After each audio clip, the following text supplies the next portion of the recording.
என் மக்களே, இது ரொம்ப முக்கியமான இம்பார்ட்டண்டான ஒரு முருகன் கோயில் பார்த்துக்கோங்க. அது அட்ரஸ் கூட இதில் தான் எழுதி போட்டிருக்காங்க. திருக்குறங்குடியில் கவர்மெண்ட் ஆத்தரைசேஷனோட தான் வாங்கியிருக்கு. தமிழ்நாடு அரசு துறை இந்து நிலைய சமயத்துறைக்கு பாத்தியப்பட்டது தான் போட்டிருக்கு. அருள்மிகு சுப்பிரமணிய சுவாமி கோயில் வள்ளியூர். ரொம்ப ரம்மியமாக இருக்குது, அமைதியாக காம்பேக்டாக இருக்குது. பக்கத்தில் சஷ்டி விநாயகர் இருக்கிறார். அடியேன் இது திருக்குறங்குடியிலேருந்து ஒரு வள்ளியூர், ஆக்சுவலாக பஸ் ஸ்டாண்ட்லேருந்து ஒரு திருச்செந்தூர் ரோட்டில் வந்தீங்கன்னா இந்த முருக பக்தர் பேரவை வள்ளியூர் திருவாசக முற்றுதல் வளமான வாழ்வு பெற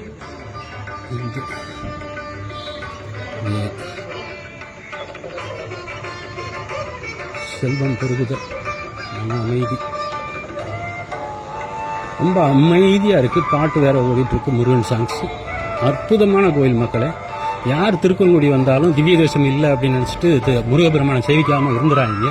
முருகனை வந்து சேவிங்க, ரொம்ப ரம்மியமாக இருக்குது. அந்த ஆதி காலத்தில் கட்டப்பட்ட கோயில் தான். உள்ளே எடுக்க விடுவாங்களா என்னன்னு தெரியல, பார்க்குறேன். அழகான மலை மேலே ஒரு விக்கிரகம் இருக்குது. மலை மேலே கோபுரம் சுப்பிரமணிய சுவாமி திருக்கோயில்.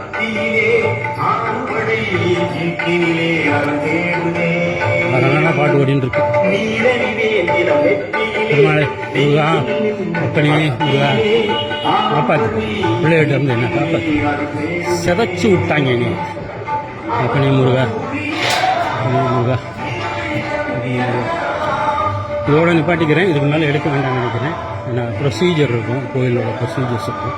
எடுக்கக்கூடாதுங்கிற ப்ரொசீஜர் இருக்கும். நான் பயந்து எடுக்க விரும்பல.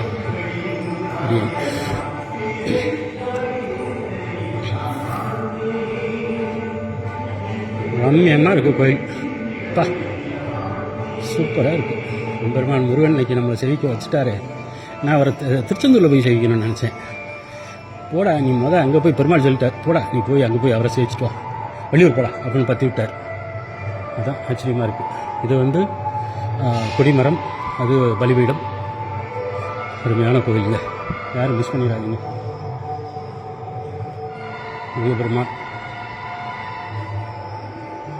அழகு, அப்படி ஒரு அழகு கோயில். வள்ளியூர் திருப்புகள் அல்லில நேரு மீனதுதானும் அல்லதாகிய உடல் மாயை கல்லினே ரவ்வழிதோறும் கையும். அவ்வளோதான், இதுக்கு மேலே எடுக்க வேண்டாம்னு நினைக்கிறேன். இதுக்கு மேலே எடுத்து ஏதாவது சொல்லுவாங்க, போதும்.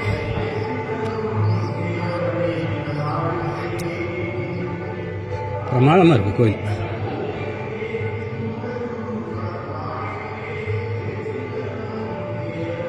முருகா அப்பனே எனக்கு வழிகாட்டப்பா. என்னை நம்பியா ஆச்சுன்னா கைவிட மாட்டாங்கன்னு சொல்கிறாங்க. நீ என்னை மட்டும் ஏன் எப்போ பார்த்தாலும் கைவிட்டுட்டே இருக்கு.